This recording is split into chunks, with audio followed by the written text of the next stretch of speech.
Today, we will literally be diving into one of the greatest geographical, historical, and cultural treasures ever to reside in America. This is a majestic place that needs very little introduction, but a lot of care and conservation on our part. Welcome to the Grand Canyon. The Grand Canyon became well known to Americans in the 1880s after railroads were built and pioneers developed infrastructure and early tourism. In 1903, President Theodore Roosevelt visited the site and said, "The Grand Canyon fills me with awe. It is beyond comparison, beyond description, absolutely unparalleled throughout the wide world. Let this great wonder of nature remain as it now is. Do nothing to mar its grandeur, sublimity, and loveliness. You cannot improve on it, but what you can do is to keep it for your children, your children's children, and all who come after you, as the one great sight which every American should see." Despite Roosevelt's enthusiasm and strong interest in preserving land for public use, the Grand Canyon was not immediately designated as a national park.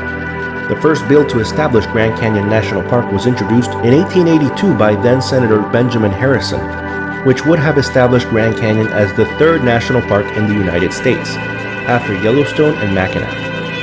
Further Senate bills to establish the site as a national park were introduced and defeated in 1910 and 1911, before the Grand Canyon National Park Act was finally signed by President Woodrow Wilson on February 26, 1919.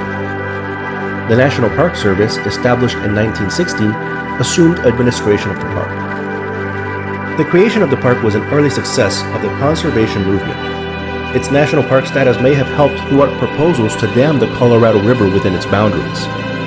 In 1975, the former Marble Canyon National Monument, which followed the Colorado River northeast from the Grand Canyon to Lee's Ferry, was made part of Grand Canyon National Park.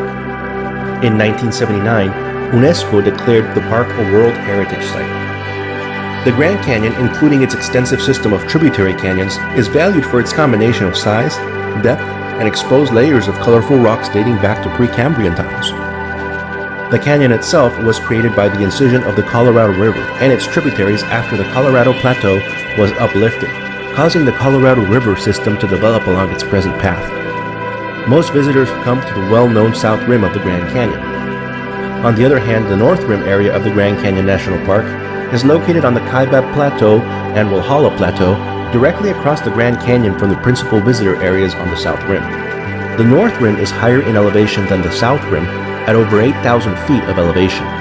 Because it's so much higher than the south rim, it is closed from December 1st through May 15th each year due to the enhanced snowfall at elevation.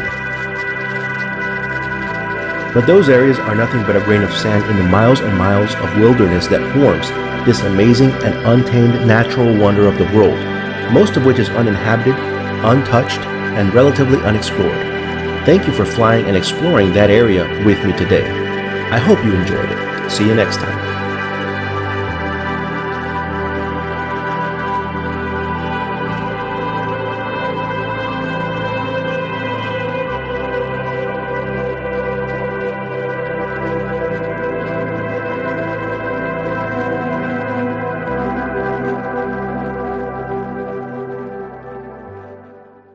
Hi, this is Mauricio from ExploreRC. If you liked my content, please don't forget to give it a thumbs up and subscribe. And you can also follow me on my Instagram account, ExploreRC. Thanks, and I'll see you on the next one.